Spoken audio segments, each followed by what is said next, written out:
to repurpose the mines and quarries. We put in Hawkstall, we put in Duckport Pit, which was great, and we extended what we could do with Parkinston, which were two earlier disused quarries that we repurposed. But we were also looking at water efficiency for customers as well. Our leakage, we put the most effort that we've had put into leakage for some time during that period to keep our leaks down.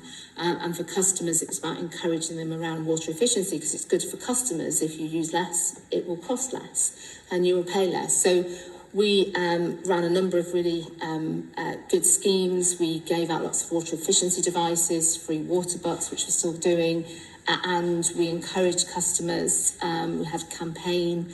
You might have seen it, called Stop the Drop, which was Stop the Drop in the Reservoir, and Cornwall really came together. We saw customer usage reduce, and for some customers, it varied between a 3% reduction to 11% reduction from having those schemes in place. So they were really helpful and useful, and we need to do more of that.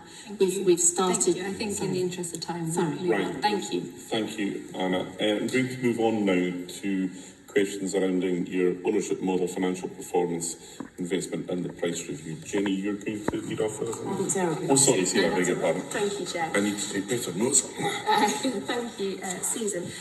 You've obviously mentioned a few times that this is a listed company on the FTSE, but gearing levels in the Pennon Group are actually higher than recommended by Ofwat, particularly for SES Water, which is spending over a fifth of its revenues on servicing debt. I understand its gearing is like 79.1% when Ofwat say that over 70% is destabilising. So what plans do you have to actually lower the gearing levels across this group? Yeah, so in terms of a policy for gearing levels for the water businesses, I think it's really important to have a stable balance sheet. And I think gearing levels for water businesses make sense to work within the range of 55 to 65% in terms of gearing. And that's something that we've had as a long-held policy. And I think that gives us headroom to make sure we can invest when we need to as well. And keep the costs for that efficient financing as low as it can be. In fact, we have had for some period the lowest costs for our financing across the group. So we want to make sure that the balance sheet gets to the right position. We've just undertaken a £500 million rights issue for the group, which as a result of that, bring more equity into the business to directly go into that investment. The gearing levels naturally will be coming down across the group. Now, in terms of the acquisitions that we've made 3 water-only acquisitions. Each water-only company that we bought had a stretched balance sheet. We've bought the Bournemouth Water back in 2015. We bought that into South Water. Balance sheet got repaired. Same for Bristol and SES. We're just going through the same process. So those balance sheets will be in a position where it's between 55 and 65, and I think that is a good place to be. If you look at the economic regulator and look at their previous price reviews and where they might land in terms of gearing levels for a notional balance sheet, it's tended to be around that 55 to 65 range. Thank you. Thank you. I'm conscious that we don't have a huge amount of time, so I'll cover off some final 2 questions. On this section at least. I noticed that SES has underspend of 30% on the enhancement budget, and that enhancement budget, as you'll know, is intended to allow for investment in water infrastructure.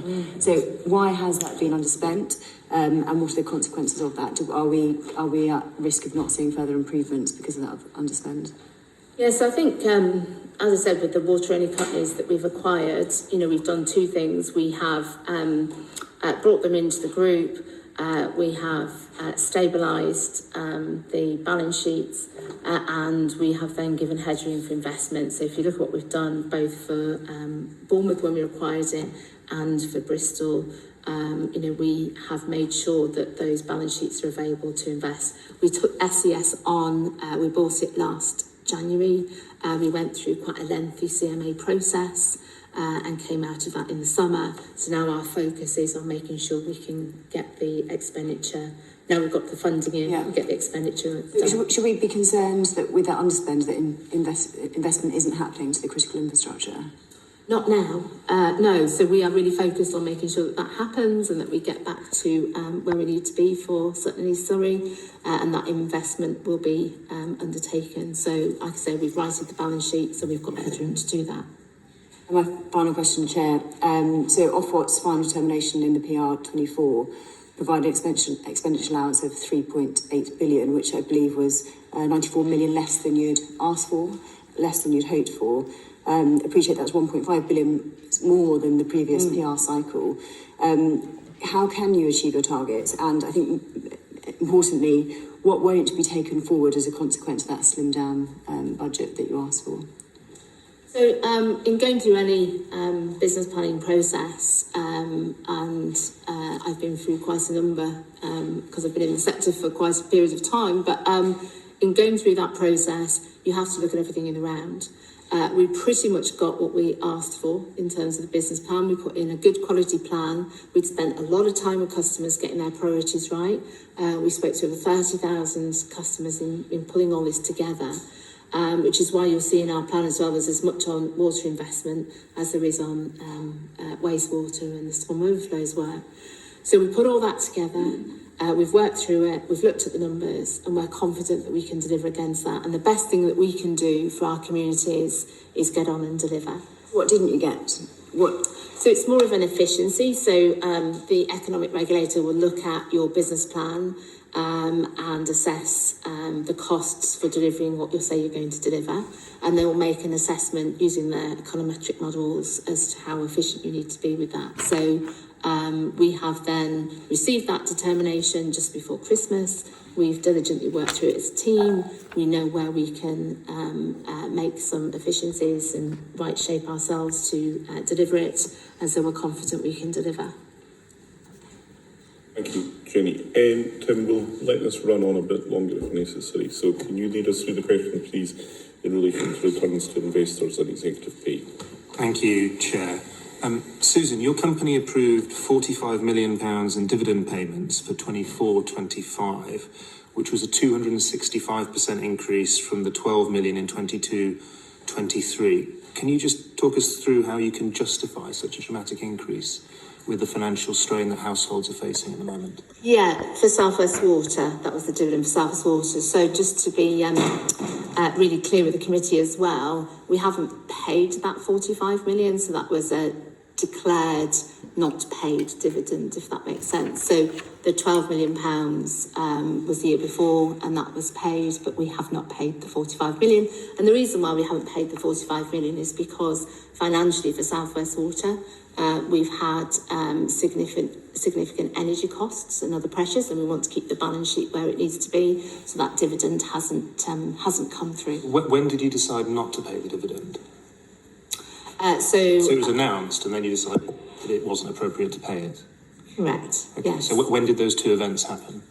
I would have to check on the exact timing, but as a consequence of, as we always do, we look at the liquidity within the business, we see what we need to spend. And because the initial announcement was immediately after the incident that we've talked about earlier, the cryptosporidium incident, and the public were a little bit angry that you're announcing an increase in dividend immediately after that crisis.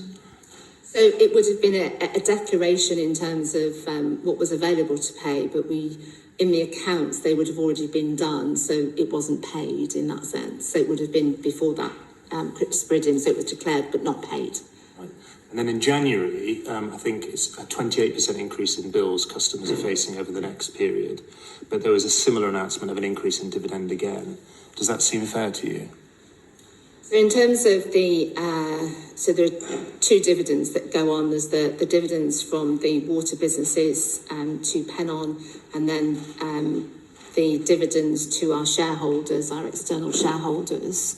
In terms of those dividends, we've just been out to the market and we have got in £500 million of equity coming back into the business from our shareholders. And the dividend has been rebased. It's actually been, 38% cut in the dividend per share, which then will grow by CPIH going forward. So on a per share basis, it's actually come down because there's more equity gone into the business. And then we have a dividend policy that we set out to 2030. And then each year as a board, we will go through what we think is the relevant dividend to pay. Now, in terms of our investors and The intention is to increase the dividend payments with inflation by CPIH. after it's been rebased. So it's been rebased, so it's come down dividend per share by something like 38%. And then it grows from that onwards, because we've had an equity raise, so we've had more equity in, so there's been £500 million come in, so there's more shares. And we touched on pay earlier. So I understand your overall package was £860,000 in 22-23. Is that right? Right, 23-24. 23-24. And what is it this year? This year, so I have a base salary of £511,000. That's up from the 492 from last year. And again, that's quite a large sum of money. Do you think that's fair remuneration for the work that you do? So I don't set my remuneration. It is an independent committee that sets that, and they do that with reference to the FTSE 250 and the sector more broadly. If you look at where I sit within that range, I'm probably at one end of the range compared to the other. I think in terms of my role, I'm well paid for what is a very responsible, accountable role. And as I say, it is an independent committee that sets that. And of the measures the committee used to set your pay, there's over 40 from what I could see, but affordability to the customer of their bills wasn't one of them. Did that seem fair to you? In terms of, that's an interesting one. So in terms of the financials, something that I think is really important, what we try and do is deliver as efficiently as we can. We have a water share scheme where we give back to customers and reduce their bills, or can get shares in the business. If we outperform and we reduce our costs, then customers benefit from that. So I think in terms of... Do you think that affordability should be one of the measures you're measured against when your pay is being set? Affordability for customers of their bills? Yes, there's two bits of affordability. There is the affordability in terms of keeping the overall bill level down, which is what I've just been describing, keeping costs as low as they can be, so that benefits It's not customers. Explicitly in the criteria, is it? But in terms of your There's point financial around, efficiency of the company, of course, but there's no yeah. explicit measure for you to keep people's bills down in the way that your pay is set. Because if the company is incredibly efficient, it might just return more money to its shareholders, mightn't it? We have a water share scheme for us, so we share everything with customers as well. So, which is slightly different, but I appreciate your point. I think that's something that perhaps I will feed back to the committee around affordability. But I just want to reassure the committee here today that we really do focus on customer affordability. We've set aside some 200 million for the next 5-year period to support customers. It's something that the teams really work hard on. At any one time, we're helping customers. We must have helped just over 100,000 customers at any one time over the last 4 years who have really acute affordability issues. Having drinking water and sanitation is a public right, and we have to make sure that all customers have access to it and have an affordable bill is really important. And we have customers in our region who we give support to with a whole host of support mechanisms, either to help them afford not just their water bill but other bills. We go through their budgeting, and we've set aside a significant these are amount large activity sums of for money that in terms of remuneration that the public will obviously be concerned about. And Ofwat criticised your policies for the performance related pay and suggested they don't match expected company performance. Do you share that assessment? So I think, there's probably a couple of things to say. Obviously, the independent committee will be reflecting on those comments from the regulator, I know. I have shown over my tenure, there are times when it's important to consider what's happening more broadly, whether it was, I didn't take pay increases through the pandemic, through the cost of living. I've had a history of not taking bonuses and annual bonuses. I didn't take it last year for the cryptosporidium outbreak. So I think it's important to always reflect on that position. But as I said, I don't set my pay. It is the independent committee, but I'll make sure that these comments go back to them. Well, absolutely, because this is about rebuilding confidence. I mean, Ofwat said the company's proposed policy for executive pay does not meet minimum expectations. So, I mean, as the CEO, I'd hope you'd be reflecting back to the committee how important it is we do rebuild that confidence. Yes, agreed. I mean, we spoke right at the top of the session about the leadership role that you have within the industry as a whole. Are you satisfied that you're meeting your obligations in that leadership role? So I have worked in the sector for a long time, over 28 years. I think it's really important work that we do. I try to make sure that I am, there for my 4,000 brilliant colleagues across my group, but also for the rest of the sector in terms of the work I do with the Institute of Water as well. There are always things that you reflect on and think you could do better. Always. That's part of any learning on the job.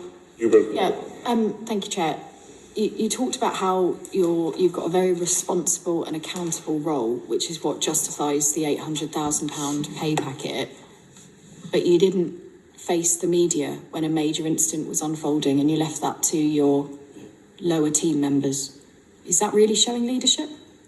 So for me, through that incident, we had 800 colleagues who were focused on that incident. You couldn't spend 5 minutes speaking to the BBC or ITV. I was spending all my time either in Brixham and Kingswear. I went on a Wednesday, Thursday, Saturday, Sunday, back at the control room. BBC and ITV were in Brixham, but you couldn't take 5 minutes to speak to them. I was taking my time to meet customers, to help understand from them their concerns of what was happening, to talk to them and reassure them about the work that we were going through. It took us 8 weeks to clear the network of the cryptosporidium, and I wanted to make sure that I was there, to support my brilliant colleagues who were doing what they were doing, and also to hear from customers directly. Learn around 5 times what the Prime Minister earns, and you think it's okay to evade media scrutiny when there's a major crisis happening in your company. Do you think people would think that was acceptable if the Prime Minister just went missing during a major crisis and didn't want to speak to the media? I wasn't missing. I was very much on the ground, and I was very much supporting my colleagues. I've said before, and I'll say again, there are things that you regret, and perhaps... So in future you will make yourself available to the media during incidents? I think it will be on an incident-by-incident basis, but of course I am learning lessons from what happened with Brixham. Okay, look, I think we're just about done. There was just one other thing that jumped out the page at me when we were considering the background reports we've had. 2022, you were fined for providing water that was unfit for human consumption. Fine of £233,333.